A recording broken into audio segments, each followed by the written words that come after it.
നമസ്കാരം പ്രേക്ഷകരെ, ലോകം 300 കോടിയും കടന്ന് വളരെ അഭിമാനത്തോടു കൂടി മലയാള സിനിമയ്ക്ക് ഇങ്ങനെ അങ്ങ് നിൽക്കുകയാണ്. അതായത് നെഞ്ചും വിരിച്ച് തല ഉയർത്തി നിൽക്കുകയാണ്, നമുക്ക് ഒരു ലോകയുണ്ട് എന്ന് പറഞ്ഞുകൊണ്ട്. പക്ഷേ എന്ത് ചെയ്യാൻ പറ്റും? നമുക്ക് ലോകയുടെ പേരിൽ ഇപ്പോൾ തമ്മിത്തല്ലാണ്.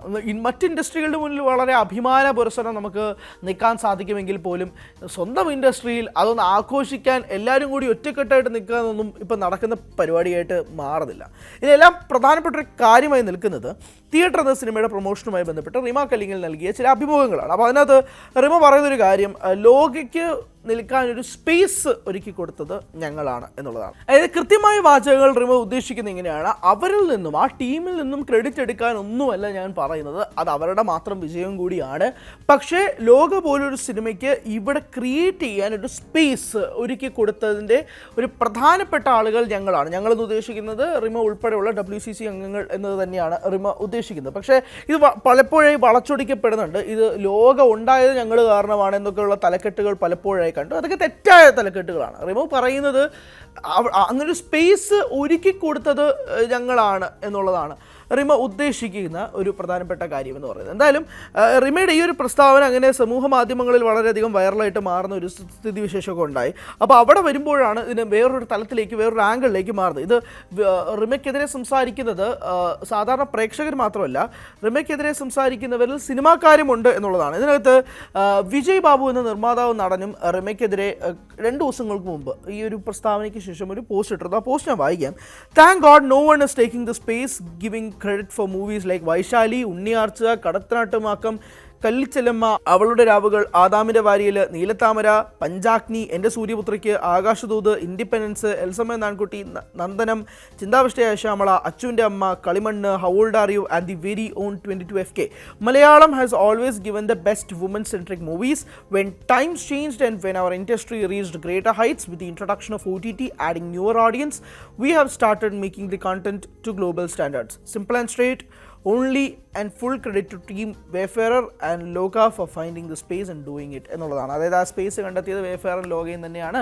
അതിനകത്ത് വേറെ ആരും ക്രെഡിറ്റ് എടുക്കാൻ വരേണ്ട എന്നുള്ളതാണ് വിജയ് ബാബു റിമയ്ക്ക് കൊടുക്കുന്ന മറുപടി. ഇത് റിമയുടെ പേരൊന്നും എടുത്ത് പറഞ്ഞിട്ടൊന്നുമില്ല, പക്ഷേ ഇത് റിമയ്ക്കാണ് മറുപടി എന്നുള്ളത് ഏത് കൊച്ചുകുട്ടിക്കും മനസ്സിലാവും. അത് അങ്ങനെ തന്നെയാണ് അത് വിജയ് ബാബു ഡീൽ ചെയ്യുകയും ചെയ്തത്. എന്തായാലും അതിന് പിന്നാലെ രൂപേഷ് പീതാംബരൻ ഒരു പോസ്റ്റ് ഇട്ടിരുന്നു കേട്ടോ. അതും 2 ദിവസങ്ങൾക്ക് മുമ്പ് ഇട്ട പോസ്റ്റാണ്. അത് റിമയ്ക്ക് എതിരെ തന്നെയാണ്. അത് ഇങ്ങനെയാണ് തുടക്കം: പ്രമുഖ നടി പറയുന്നു എന്നുള്ളതാണ്. അത് റിമയെ തന്നെയാണ് ഉദ്ദേശിക്കുന്നത്.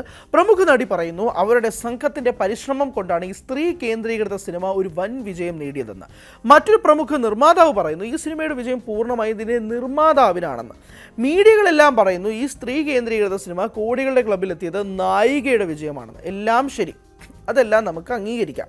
പക്ഷേ ഇതെല്ലാം നടക്കുമ്പോൾ ഈ സിനിമ എഴുതി സംവിധാനം ചെയ്ത ആ വ്യക്തിയെക്കുറിച്ച് ആരും ഒന്നും പറയാത്തത് എന്തുകൊണ്ട്? ആ സംവിധായകൻ ഈ കഥ എഴുതിയില്ലായിരുന്നുവെങ്കിൽ ഈ സിനിമ തന്നെ ഉണ്ടാകുമോ? ഫാൻസ് അസോസിയേഷൻ്റെ ശ്രദ്ധയ്ക്ക് രോഷം കൊള്ളേണ്ട, ഞാൻ സിനിമയെക്കുറിച്ച് നല്ലതാ പറഞ്ഞത് എന്നുള്ളതാണ് രൂപേഷിൻ്റെ പോസ്റ്റ്. നമ്മുടെ വീഡിയോകൾ കണ്ടുകൊണ്ടിരിക്കുന്ന, അല്ലെങ്കിൽ നമ്മുടെ ഇപ്പോൾ ലോകയുമായി ബന്ധപ്പെട്ട് ഇഷ്ടം പോലെ കോണ്ടൻറ്റ്സ് നമ്മൾ ചെയ്തിട്ടുണ്ട്.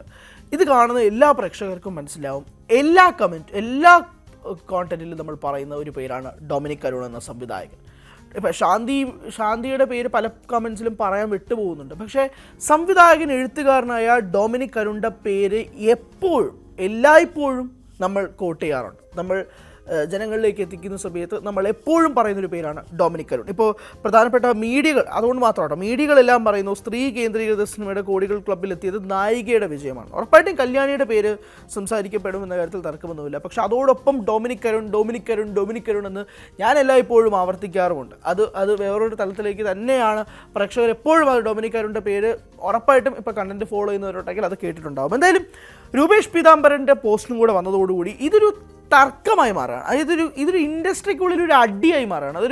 ഒരു നല്ല സംഭവം ഉണ്ടാകുമ്പോഴേക്കും എന്താ ആഘോഷിച്ച് എല്ലാവരും കൂടെ ഒരുമിച്ച് നിൽക്കാതെ അവിടെ നിന്നൊരു അടി, ഇതിവിടെ നടി, ലോകയ്ക്ക് ക്രെഡിറ്റ് എടുക്കാൻ അവർ വരുന്നു, ഇവർ വരുന്നു, അതിൽ തർക്കിക്കാൻ മറ്റവർ വരുന്നു. ഇങ്ങനെ ഇൻഡസ്ട്രിയുടെ മൊത്തത്തിൽ ഇത് വീണ്ടും ഒരു അടി ഉണ്ടായിക്കൊണ്ടിരിക്കുന്ന ഒരു രീതിയിലേക്കാണ് മാറുന്നത്. ഒളിയമ്പുകൾ അങ്ങോട്ട് വരുന്നു, അതിങ്ങോട്ട് ചെയ്യുന്നു. പക്ഷേ ഇതെല്ലാം കണ്ടും കേട്ടും മിണ്ടാതിരിക്കുകയാണ് ലോക ടീം. അതാണ് ഇതിൻ്റെ വേറൊരു കാര്യം. ഇപ്പോൾ ദുൽഖർ ഇഡിയുടെ ചോദ്യം ചെയ്യലുമൊക്കെ ആയിട്ട് ബന്ധപ്പെട്ട് തല പുകഞ്ഞ് നിൽക്കുന്നൊരു സാഹചര്യം ദുൽഖറിനുണ്ട്. മറുഭാഗത്ത് ഡൊമിനിക് അരുണോ ശാന്തിയോ അല്ലെങ്കിൽ ഇതിൻ്റെ വേറെ ആർട്ടിസ്റ്റുകളായ കല്യാണിയോ നസ്ലനോ ഇവരാരും അങ്ങനെ രീതിയിലൊന്നും വന്ന് സംസാരിക്കാനോ പ്രതികരിക്കാനോ ഒന്നും വരുന്നില്ല. ഇതിൻ്റെ ക്രെഡിറ്റ് തട്ടിയെടുക്കാൻ വേണ്ടിയിട്ട് ഒരു വിഭാഗം ആളുകളെന്ന് മറ്റൊരു വിഭാഗം ആവശ്യപ്പെടുന്നു. അതങ്ങനെയല്ല, അത് അവരുടെ വിജയമാണ് എന്ന് പറയുന്നു. അത് അവരുടെ വിജയമാണെങ്കിൽ അത് അവരുടെ മാത്രം വിജയമല്ല, അത് സംവിധായകരുടെ വിജയമാണെന്ന് വേറൊരു വാദം. ഇങ്ങനെ വാദങ്ങൾ കൊണ്ട് നിറഞ്ഞു നിൽക്കുന്നൊരു മലയാള സിനിമ ഇൻഡസ്ട്രിയാണ് നിലവിൽ നിൽക്കുന്നത്. എന്തായാലും ലോകയുടെ വിജയവും സക്സസ്സും അതിൻ്റെ ക്രെഡിറ്റ് തട്ടലും അല്ലെങ്കിൽ അതിൻ്റെ ഒരു ക്രെഡിറ്റ് ഭാഗവും ഇത് ഇങ്ങനെ കടന്ന് കറങ്ങിക്കൊണ്ടിരിക്കുന്ന ഒരു സാഹചര്യമുണ്ട്. പക്ഷേ ഞാൻ വീണ്ടും ആവർത്തിക്കുന്നു, റിമയുടെ വാക്കുകൾ ഇതിങ്ങനെ തന്നെയാണ് എന്നുള്ളതാണ്. റിമ ഉദ്ദേശിക്കുന്ന കാര്യവും അല്ലെങ്കിൽ അത് കോട്ട് ചെയ്യപ്പെടുന്ന രീതിയും വ്യത്യാസം വരുന്നുണ്ട് എന്നുള്ളതാണ് എനിക്ക് തോന്നുന്നത്. റിമ ഇപ്പോഴും ആവർത്തിക്കുന്നത് അല്ലെങ്കിൽ റിമ പറഞ്ഞിരുന്ന കാര്യം അവരിൽ നിന്നും ക്രെഡിറ്റ് തട്ടിയെടുക്കാനല്ല ഞങ്ങൾ ഉദ്ദേശിക്കുന്നത്, പക്ഷേ ഒരു സ്പേസ് ഒരുക്കാൻ വേണ്ടിയിട്ട് ഉദ്ദേശിച്ചു എന്നുള്ളതാണ് റിമ പറയുന്നത്. അതിന് പിന്നാലെയാണ് ഇപ്പോൾ ചർച്ചകളും തർക്കങ്ങളും പ്രശ്നങ്ങളും ഒക്കെ സമൂഹ മാധ്യമങ്ങളിൽ നിറഞ്ഞു നിൽക്കുന്നത്.